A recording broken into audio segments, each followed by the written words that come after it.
cahaya sore begitu merah dan jauh, kala sang surya sudah merangkak ke arah barat dengan malas. Sepertinya bersinar selama sehari penuh membuat sang surya kelelahan dan ingin cepat-cepat tidur. Berganti tugas dengan rembulan untuk menerangi bumi. Bukan saja karena mulai redupnya cahaya sang surya membuat senja terlihat gelap, namun juga debu-debu yang mengapung dari kendaraan-kendaraan bermotor lewat di jalan seperti itu, lalu juga karena kendaraan bermotor yang juga bunyi-bunyian klakson. Senja menjadi biru.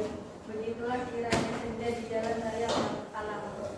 Salah satu dari sekian banyak pinggiran yang luput dari berita-berita besar tentang Kuala Lumpur, sebuah jalan yang menjadi tempat berdirinya sebuah pasar tradisional yang besar dan ramai bernama Pasar Raja Goa. Jalan tersebut cerita dari novel yang saya baca itu judulnya Ratu Motor.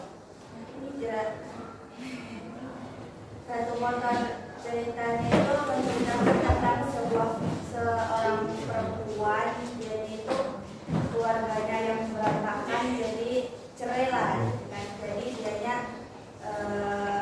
masuk ke dunia jalanan, dianya jadi bandel gitu. Berdiri Ya, pertamanya perempuan itu tuh sendiri, terus dianya lama-lama ikut balapan, jadi dianya masukin motor sini, masukin motor sana, jadi dianya kemana-mana selalu ikut di motor, kemana-mana selalu melakukan balap liar. Jadi ada suatu ketika si perempuan ini mengikuti balapan motor, terus tanpa sengaja dianya menabrak lawannya mati, dianya masuk penjara.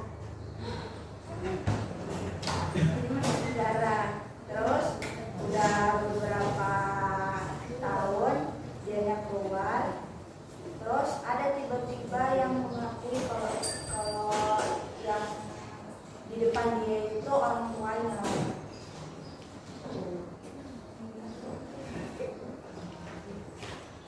Terus bercerita tentang berjudul tentang Lalit, perjalanan seorang mahasiswa di Inggris. Perjalanan dari Indonesia ke Inggris membutuhkan waktu perjalanan selama 15 jam. Suhu di Jakarta sangat dingin. Mahasiswa itu selama di dalam pesawat membaca novel yang berjudul IA. Di halaman 200 ada sebuah kalimat. Banyak orang terganggu dengan rasa was-was dan takut. Bagi kedua hal ini justru harus ada di diri seorang manusia. Sebab keduanya adalah alarmnya sejati kita untuk mengenali mara bahaya. Bagiku keduanya lenyap, maka sebagian persenjataan kita untuk bertahan hidup lenyap juga. Bukan hal yang baik.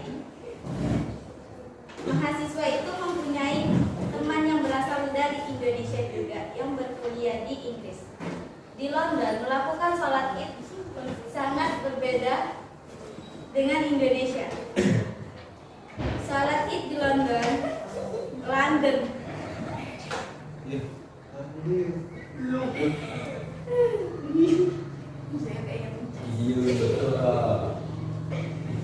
Sholat Id di London melaksanakan sholatnya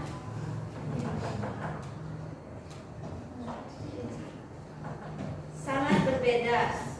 Di London, setelah melaksanakan sholat Id, orang-orang akan kembali melakukan aktivitasnya masing-masing. Sedangkan di Indonesia, setelah sholat Id melaksanakan kegiatan motong atau menyembelih hewan kurban.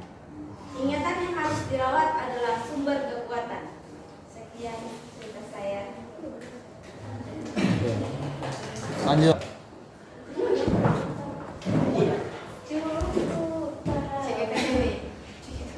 Assalamualaikum warahmatullahi wabarakatuh. Waalaikumsalam. Seperti kegiatan kita di minggu sebelumnya, kita akan juga salah satu buku atau novel yang pernah saya baca, itu Panggung Mahasiswa. Panggung Mahasiswa ini menceritakan mahasiswa semester akhir yang udah bener-bener akhir, dari awal nggak mau selesai skripsi, males, tiba-tiba akhir ini baru kepikiran, kok nggak tamat-tamat kuliah ya, gitu. Jadi mereka bilang, jangankan ditanya hukum Archimedes, ditanya hukum 2 Newton pun mereka udah nggak tahu. Oh. Saya males ya. Teman-teman sini ada yang tahu nggak hukum Archimedes? Enggak. Tahu? Tahu. Kalau hukum 2 Newton? Tahu juga. Tahu ya.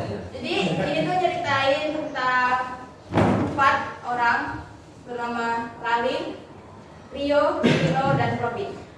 Mereka ini 4 sekawan yang sering disebut sebagai 4R. 4R. R semua kan? Rio, Robin, Lalin, dan Rino.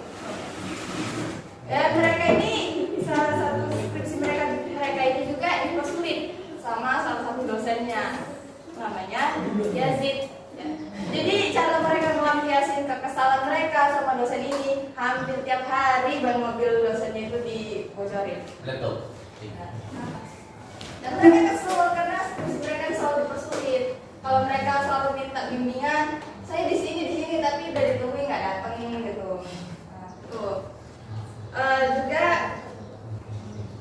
tapi ini ceritanya itu nggak cuma khusus tentang perkuliahan ya. Sini juga ada tentang keluarga, di mana itu kayak ada desakan keluarga. Kamu harus cepet ini dong, cepet tamat kuliah, terus itu cari suami. Dan ini teman-teman mama semuanya udah pada punya cucu, sedangkan mama belum, gitu kan. Jadi ini itu nggak cuma tentang perkuliahan, ada juga desakan dari keluarga. Dan juga dari itu, novel ini juga dikemas dengan sedikit romance ya, dari salah satu dari ya ininya pemerannya itu Ralin dan Rio. Mereka juga akhirnya bekerja keras sampai ada juga melakukan demo ya, biasa ya anak kuliah-kuliah itu melakukan demo, itu juga dikemas di dalam sini. Tapi ini itu hanya, kalau saya tanya sama penulisnya, ini itu ada sebagian yang based on truth, yang nyata, ada juga dicampurin dengan fiksi. Paham?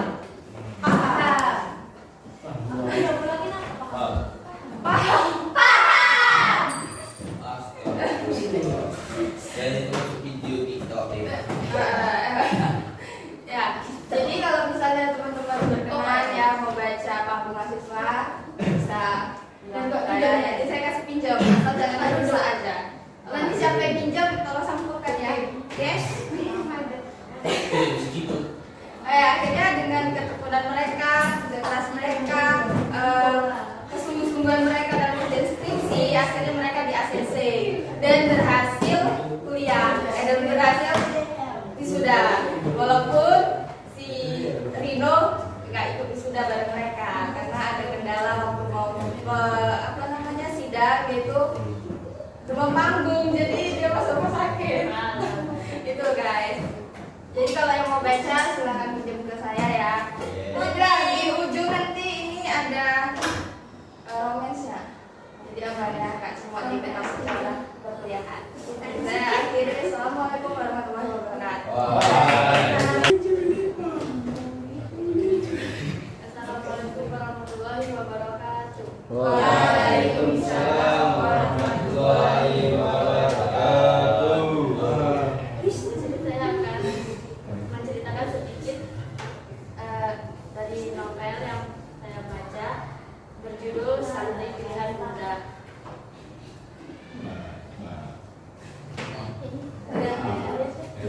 Karya Salsabila Valencia. Novel ini menceritakan tentang seorang gadis bernama Aliza.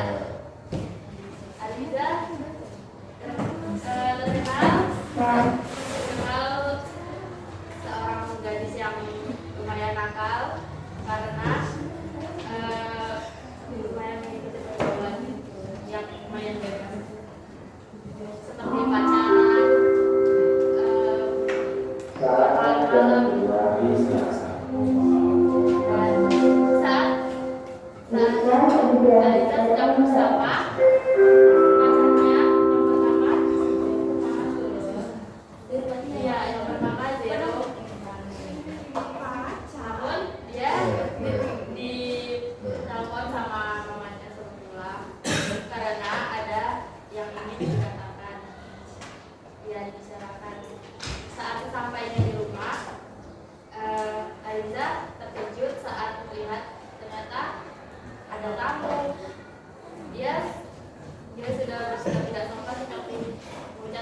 berteriak kepada ibunya. Jadi dia merasa malu karena ternyata di rumahnya ada tamu. Aliza tidak tahu apa-apa tentang kedatangan dan maksud dari tamu itu. Ternyata setelah berkenalan, Aliza mulai mengetahui ternyata ibunya ingin menjodohkan Aliza dengan putra dari tamu itu. Putranya bernama Inan. Ya, bernama Inan. Tapi ya Aliza di situ sempat tidak bisa berkata apa-apa, tapi dalam hatinya dia tidak ingin dijodohkan.